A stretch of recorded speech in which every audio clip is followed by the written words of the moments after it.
수 없는 일인데 감히 제가 어떻게 그런 말을 한다는 것입니까? 이치에 닿지 않는 말을 가지고 사람을 이렇게 모략해서는 안 됩니다.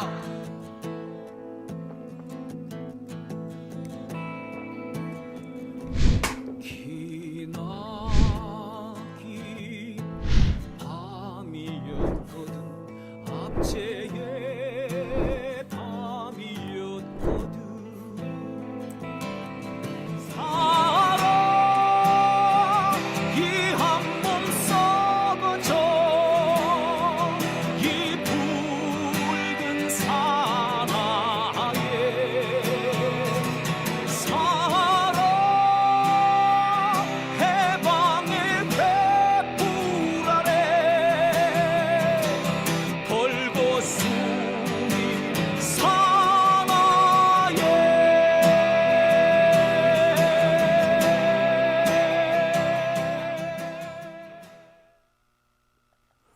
오밤중의 뉴스 함께하고 계십니다. 제가 오늘 방송 시작하면서 제가 약간 몸살 기운도 있고 또 개인적으로 이런저런 일들 때문에 좀 스트레스도 많이 받았다라고 말씀을 드렸습니다.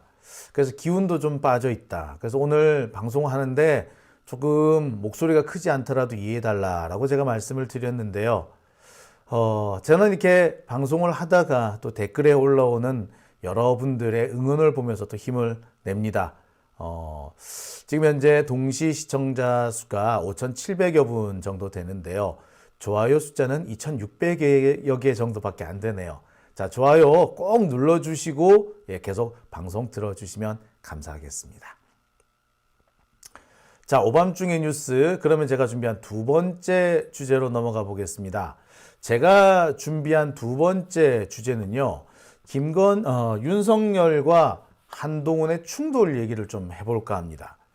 자, 윤석열과 한동훈의 충돌, 엄청난 것처럼 마치 큰 사태라도 날 것처럼 이제 조금 있으면 윤석열과 한동훈이 저런 멱살을 잡고 대판 싸움이라도 날 것처럼 그렇게 분위기가 조성이 됐습니다만 결국 한동훈의 폴더 인사로 마무리되고 말았죠.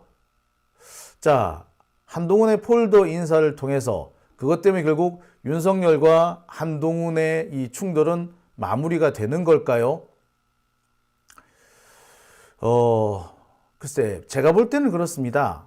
일단 1차전은 끝난 것 같아요.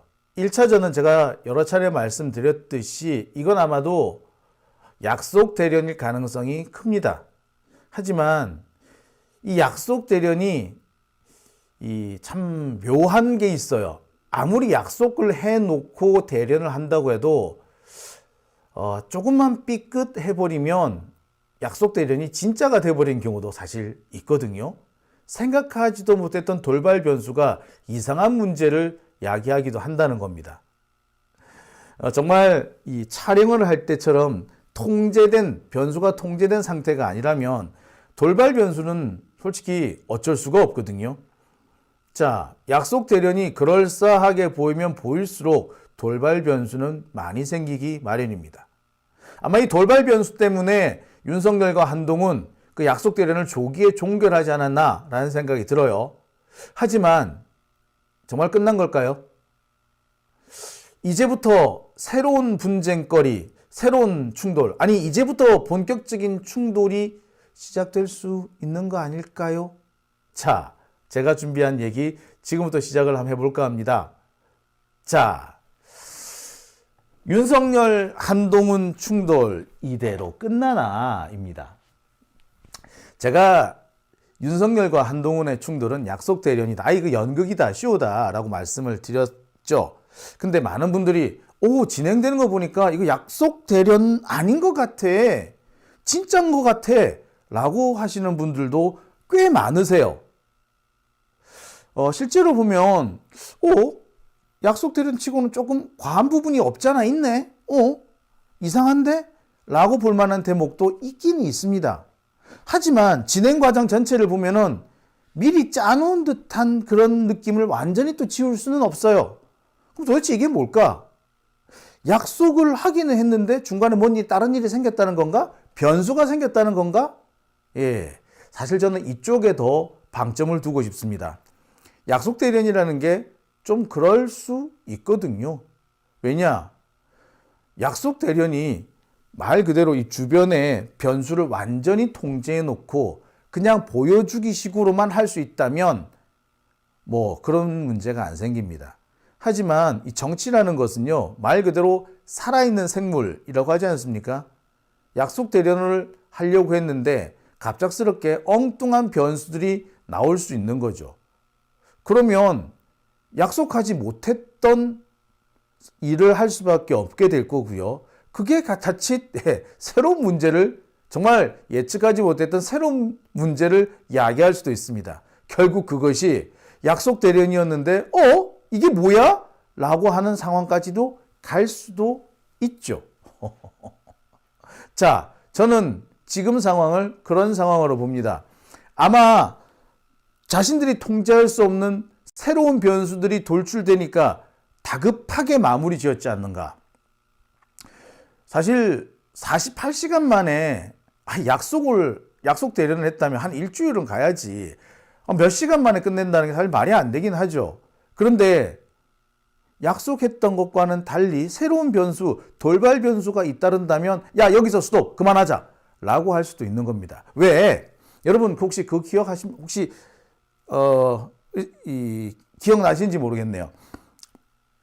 제가 이 군대 얘기를 가끔 하게 되는데, 보통 군대에서 훈련, 특히 FTX, 야외 기동 훈련을 하게 되면요, 처음에 다 시나리오를 다 짜고 시작합니다. 그래서 대항군도 시나리오를 갖고 있고, 그 다음에 작전하는 본진도 이 시나리오를 갖고 시작을 합니다. 그런데 작전하다 보면, 훈련하다 보면 돌발 사항이 많이 생겨요. 그렇게 되면은 분명히 처음에는 정말 짜놓고 시작을 한 건데, 엉뚱한 대로 훈련이 흘러가는 경우도 가끔 있습니다. 자, 그렇게 되면 어떻게 합니까? 작전 장교가 대대장한테 건의를 하죠. 훈련 여기서 그만하시죠. 예, 그래서 보통 야외 기동 훈련은요, 4일 정도를 준비해 놓고 시작을 합니다만, 막상 하다 보면은 2, 3일 만에 갑자기 중단되는 경우도 있습니다. 저는 이번에 윤석열하고 한동훈의 이런 태도를 보면서 그 야외 기동 훈련, 시나리오대로 끝나지 않고 갑자기 돌발 변수 때문에 중단해야 했던 야외 기동 훈련들이 생각이 나요. 뭐 여담입니다만 야외 기동 훈련 얘기가 나왔으니 말인데, 제가 모 해안 부대에서 근무할 때인데요, 원래 계획상으로는 대항군이 이 도로 하나를 넘어가지 않는 걸로, 그러니까 정해져 있는 도로가 있었어요. 근데 이 도로를 넘어가지 않는 걸로 이렇게 시나리오를 짰는데, 막상 하다 보니까 이 대항군이 지도라든지 근처 지리를 잘 몰랐던 거예요. 한계선으로 그어놨던 도로를 이탈해가지고 다른 곳에서 활동을 하기 시작해버린 겁니다. 상황이 이렇게 되면서 뭐 아주 난리가 났죠. 그 와중에 대항군이 이렇게 어디 숨어드니까, 침투를 하니까 또 잡으러 다니는 이 작전군은 또 잡으러 다녀야 될 거 아니에요, 그죠? 이 잡는 와중에서 돌발 사태가 생깁니다. 도망가던 대항군하고 잡으러 가던 작전군하고 충돌을 해요. 예, 싸움이 나면서, 희한한 어떤 골치 아픈 일이 생겼습니다. 그래서 그 상황에서 갑자기 훈련이 중단된 일이 있었습니다. 뭐 여하튼 이런, 자, 그런 상황이 아닐까? 언뜻 생각을 해보게 됩니다. 자, 그래서 제가 지금부터 오늘 준비한 주제에 한 번씩 좀 설명을 해볼게요. 자, 다음 슬라이드로 넘어가야 되는데, 마우스가 사라졌네. 찾았습니다. 자, 여러분 이 장면 알고 계시죠? 한동훈이 윤석열에게 폴더 인사를 합니다. 윤석열은 잔뜩 찌푸린 얼굴로 그래 라고 하고 답을 하고 끝나죠. 이날 한동훈은 내내 좀 머쓱한 표정으로 있었습니다. 아마 이날 충남 서천시장 화재 현장에서 만났던 윤석열과 한동훈, 이들은 조기에 봉합 메시지를 내기 위해서 이런 모습을 연출하지 않았나라는 생각이 듭니다. 원래 계획대로라면 좀 더 진행을 했어야 정상이고 모양도 조금 다른 모양으로 결말을 계획했던 것 같은데 갑자기 뜬금없이 이렇게 한동훈이 고개를 팍 숙이는 걸로 마무리가 지어집니다. 아마도 적당한 갈등을 유지하면서 핑퐁 이렇게 왔다 갔다 하다가 윤석열이 한동훈한테 꽃다발을 걸어주는 형태로 뭔가 성과를 만들어주는 형태로 해서 마무리 지으려고, 그래서 결국에는 선거에 뭔가 도움이 되려고 시작을 했던 작전인 것 같아요. 하지만 갈등이라는 게 불거지자마자 궁정 권력 암투로 비춰지기 시작하고 사람들은 야, 이제부터 윤석열과 한동훈이 쌈박질을 시작하겠구나. 자, 누가 먼저 죽을까? 김건희가 이길까? 윤석열이 이길까? 한동훈일까? 이런 쪽으로 흘러갑니다. 그래서 자신들이 원했던 그런 변수가 아닌 새로운 변수들이 마구 등장하기 시작을 하는 거죠. 자, 이 과정에서 이 작전이 조기에 종료되긴 했지만 문제가 여러 가지 발생했던 걸로 보입니다. 처음에 이 연극을 기획했던 목표는 달성하지 못했죠. 그리고 여러 가지 손실이 발생했으며 심지어 윤석열과 한동훈 사이에 신뢰관계에도 금이 좀 간 것 같아요. 무엇보다도 국힘당 내부에서 생각하지도 못한 돌출 변수가 나왔던 걸로 보입니다. 저는 왜 이 사안을 연극이라고 봤느냐 하면 김건희 보세요. 김건희가 한동훈하고 카톡을 주고받을 정도의 관계입니다. 따라서 한동훈의 발언을 김건희가 사전에 몰랐을까요? 그리고 한동훈의 발언이 그렇다고 해서 그렇게 높은 수준의 발언도 아니었습니다. 그런데 이것으로 갈등이 시작된다? 사실 수긍하기 어려워요. 마치 그런 걸로 갈등이 시작되는 것처럼 보이려고 했다, 이렇게밖에 볼 수 없는 대목이죠. 그런데 문제는 그 다음 부분이었죠. 정해져 있는 시나리오대로 흘러간 것이 아니라 돌출 변수가 생겼던 겁니다. 그와 관련해서 국힘당 내부에서는 이영 의원을 지목을 합니다. 이 이영 의원이 사태를 망친 주범이다 라고 하는 사람들이 있어요. 여기까지 올 일이 아니었는데 이영 때문에 이렇게 왔다. 자, 이 국힘당 관계자는 윤석열과 한동훈의 갈등이 연극이 아니다라고 주장하는 사람입니다. 하지만 이게 갈등이 이렇게 심각하게 크게 될 상황은 분명히 아니었고 그렇게 갈등이 커질 발언을 한 것도 아니었는데 누구 때문에 갈등이 커졌다? 이영 때문에 갈등이 불거지게 된 거다라는 겁니다. 한동훈의 발언 때문에 이 사태가 생긴 게 아니라 이영 의원 때문에 문제가 생긴 거다. 왜 이영은 그런 얘기를 한 거예요? 자, 이와 관련해서 이간질하려는 자들이 있다라는 발언이 실제로 나왔었죠. 즉, 이 말은 두 가지 관점이 다 존재할 수 있습니다. 첫째, 이것이 연극이라고 보는 상황의 경우에는 이건 그냥 연극이었는데 이간질하는 놈들 때문에 연극이 연극으로 끝나지 않고 이상하게 끝나버렸다. 연극의 목표도 달성하지 못한 채 라는 의미로 해석이 가능하고요. 이건 연극은 아니지만 이렇게 갈등 상황까지 올 상황은 아니었어. 그런데 이 이영 얘 때문에 갈등 아닌데 갈등이 돼버렸어 라는 의미로도 해석이 됩니다. 둘 다 가능해요. 단순한 쇼를 사태로 발전시킨 장본인이다 이렇게 지목하는 사람들도 있습니다. 그러면 도대체 이영이라는 사람은 왜 그렇게 했느냐, 이영 의원은 왜 그랬느냐, 그것은 개인적인 욕심 때문에 이 사건을 키우게 된 거다. 개인적 욕심이라니? 그렇죠. 공천이죠. 이 부분에서는 몇 가지 전언이 존재합니다. 해석도 존재하고요. 견해가 분분해요. 그러니까 이영 의원은 윤석열의 아주 뭐라고 해야 되냐? 새로운 뭐 윤석열의 측근 뭐 이렇게 자기 딴에는 한동훈보다도 지가 더 윤석열에게 가깝다. 뭐 측근이다. 이러면 신측근이라고 해야 되나? 신핵관이라고 해야 되나? 뭐 이런 식으로 생각을 하나 봐요. 그런 사람 입장에서는 오랫동안 윤석열 옆에서 있으면서 사실상 실권을 행사하고 있는 한동훈 같은 사람이 눈꼴 사나운 거죠. 더군다나 한동훈이 실질적으로 공천권을 행사할 가능성이 커지면서 지금까지 윤석열의 눈에 들기 위해서 엄청나게 많은 투자를 해왔는데 그게 말짱 도루묵이 될 수도 있겠다. 그러면 어떻게 해? 야, 한동훈이 더 본격적으로 공천권을 행사하기 전에 쟤 내보내자. 아니, 적어도 얘를 흔들어 놔야 된다. 아니, 공천을 마음대로 할 수 없게끔 만들어줘야 된다. 자, 요런 식의 계획을 짤 수가 있다라는 거죠. 그 와중에서 이런 돌발 변수가 나온 게 아니냐라는 겁니다.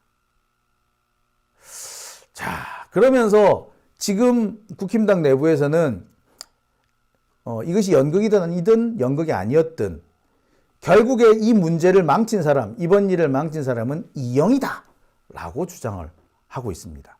그렇게 지목하는 사람들이 꽤 많아요.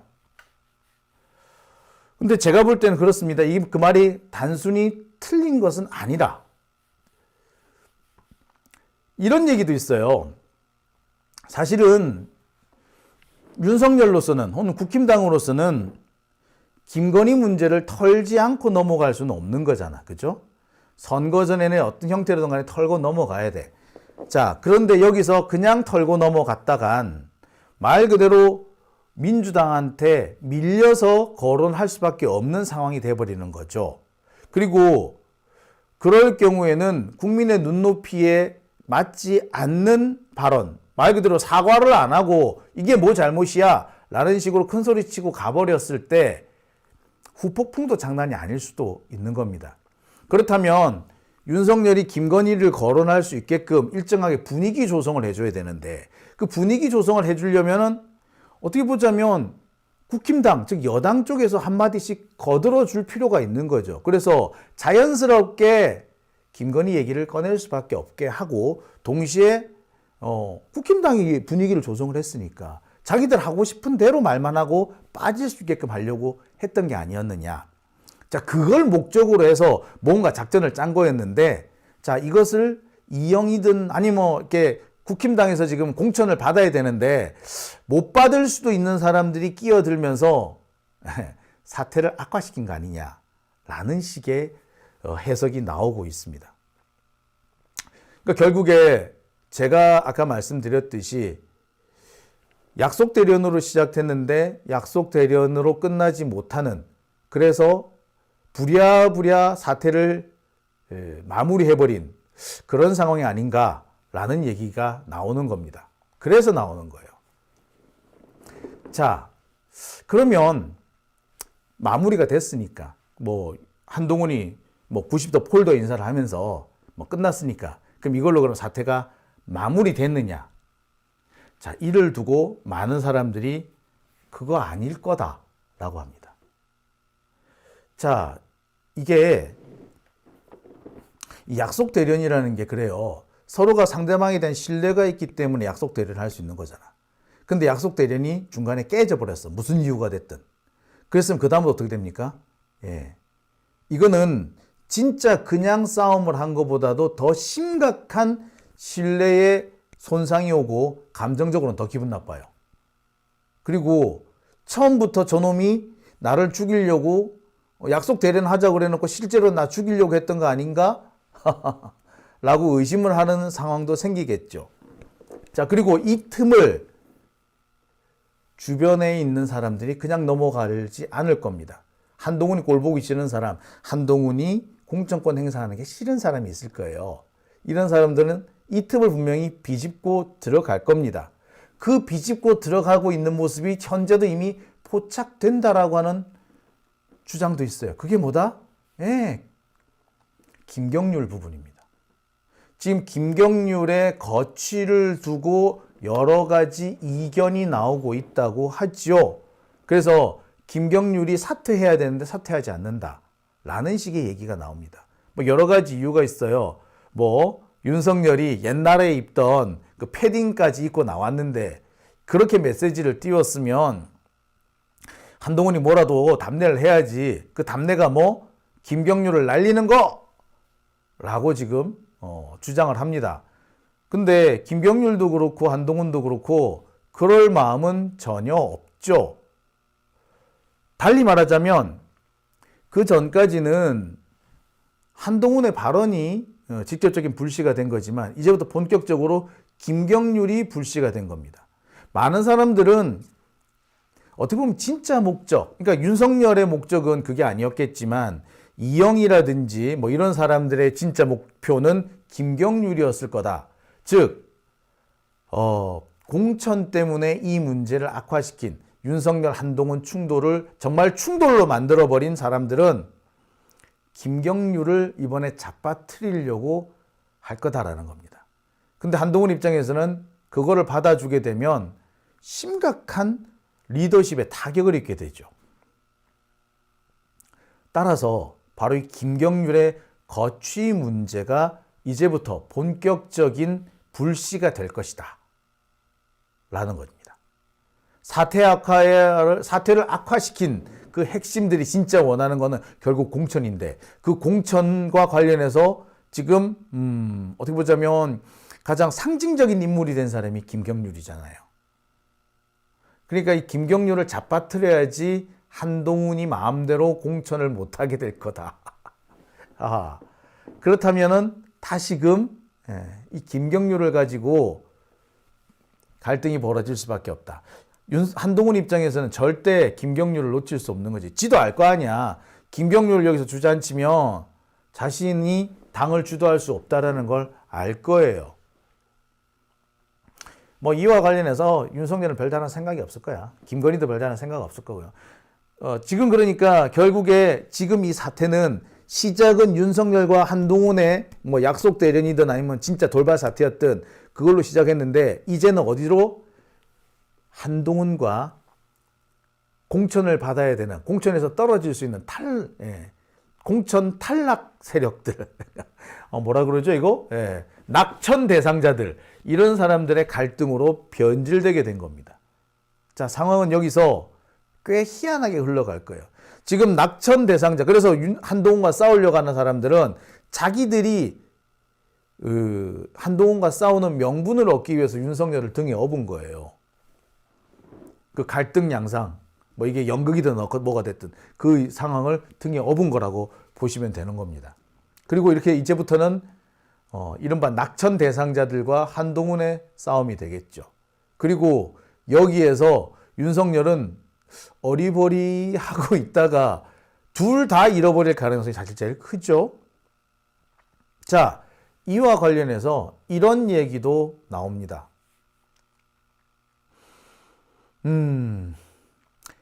윤석열은 한동훈을 내보낼 생각이 전혀 없지만, 윤석열은 한동훈과 결별하고 싶은 마음도 전혀 없지만 한동훈을 내보내야지 살아남을 수 있는 세력들은 엄연히 존재하고 있고, 이들은 수단과 방법을 가리지 않고 윤석열과 한동훈 사이의 갈등을 키우려고 할 거다. 그리고 그것은 새로운 불씨를 만들 거다. 그리고 그 자리에서 불씨를 희한하게 키우는 사람은 김건희겠지. 자, 따라서 이번 사태는 끝난 게 아니다. 이제부터 본격적인 갈등 양상이 벌어질 수도 있다라는 상황이 될 겁니다. 자, 이게 여기서 꼭 지켜봐야 되는 것이, 용산 측에서 한동훈한테 이게 강한 경고 메시지를 보낸 이유를 뭘로 들었습니까? 김경률로 들었잖아. 그래서 김경률 같은 이런 사천을 하면 안 된다라고 했기 때문에 한동훈으로서는 반드시 김경률을 끌어내려야 돼요. 그래야지 폴더 인사를 한 이유가 그게 이유가 완성이 되는 거예요. 그런데 아까도 말씀드렸듯이 그렇게 되면은 한동훈은 사실상 실각하게 됩니다. 윤석열은 한동훈이 실각하는 것까지 바라지 않을 거예요. 그러니까 한동훈의 폴더 인사를 제때 받아준 겁니다. 그런데 이게 여기서 끝나지 않을 수밖에 없는 게 김경률이라는 문제가 계속 살아남게 되는 거고, 근데 김경률이 계속 살아있으면 용산은 용산대로 체면이 안 서는 거예요. 김경률을 꼭 집어서 저놈 때문이야! 라고 했는데 걔를 그대로 남겨둔다? 자, 누가 김경률을 거론했는지는 모르겠으나 그거를 대통령실 이름으로 거론하는 순간 이미 윤석열도 수렁에 빠지기 시작하는 겁니다. 참 볼만하죠? 예, 재밌는 것 같습니다. 예, 이제 새로운 2차전이 시작된다? 예, 뭐 그렇게 봐도 과언은 아닌 것 같아요.